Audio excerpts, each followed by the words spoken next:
بسم الله الرحمن الرحيم. الحمد لله والصلاة والسلام على رسول الله صلى الله عليه وسلم. madaxda hogaamada taliska guud taliya-ku-xigeenka ciidanka dhulka taliyaha qaybta 12 abriil dhammaan waxaan idinku salaamayaa salaanta islaamka. asalaamu calaykum waraxmat ullaahi wabarakaatu. salaan kadib, maanta oo ah maalintii la asaasay ciidanka xoogga dalka Soomaaliyeed ahna 12 abriil, waxaan isugu nimid munaasabadani inaynu xusno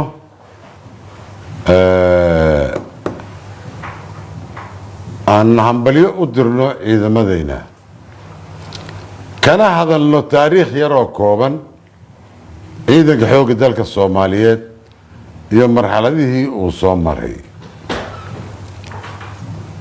ciidanka xoogga dalka Soomaaliyeed waxaa la asaasay 12 abriil 1960 ay ahayd.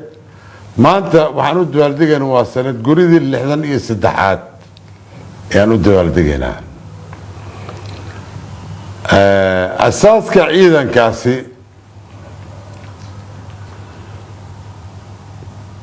waxaa ugu horeeyey marka saraakiisha laga reebo, ayadoo saraakiisha badankood ama intood badan ay ka yimaadeen markaasi ciidanka booliska laga soo wareejiyey, ayaa lagu bilaabay jenaraal daawud cabdulle xirsi allah u naxariiste inuu ka noqdo taliyaha ciidanka xoogga dalka Soomaaliyeed. ciidanku markaas aad buu u koobnaa, asagoo saa u daayar oo 4 sano jira ayaa dagaali la soo galay, ay dagaalo galeen, la haysan hub fiican, la haysanin ciidan tiro leh, haddana guulo badan ay soo hooyeen. ciidankayna xoogga dalka Soomaaliyeed wixii ka horeeyay burburka wuxuu ahaa ciidan tiro iyo tayaba leh ayuu ahaa. waxay door badan ka soo qaateen ummadoodii, shacabkoodii ay u dhaarteen, dhibaatooyin la kulmeen, musiibooyinka dabiiciga ah inay kala qayb qaateen ayay jirtay marar badan, sida duufaano dhacay, sida fatahaadyo dhacay, sida abaaro dhacay, intaba ciidanka door weyn bay ka qaateen. ilaa waxay u dhaarteen markii horeba ummadaasay ahayd. ciidanku intuu soo socday ilaa 77 wuu sii korayey, maalinba maalintii ka dambeysa, yani koray ayuu usii socday. sano horey ahayd markaan ka hadlaynay hambalyadaan u diraynay ciidanka xoogga dalka Soomaaliyeed, aan niri sanadka soo socdo annagoo intaa ka fiican ayaanu rajaynaynaa inaynu gaarno. ilaahay wuu aqbalay, waynu gaarnay. maanta ciidankeena howlgalo badan ay sameeyeen, ilaa hadda ay wadaan, guulo badan bay gaareen, dhul badan bay xoreeyeen, cadowgana cagtay wada mariyeen dhulka intiisa badan. inta dhimanna insha allah abriisha dambe isla gaari mayno, ka hor inay dhammaato ayaan rajaynaynaa, allana ka baryayna haddii alla yidhaahdo. waxaan halkaan hambalyo uga dirayaa dhammaan ciidanka xoogga dalka Soomaaliyeed meel kasta uu joogo, bad, cir, dhul, intaba, saraakiil xigeen, alifley iyo dableyba,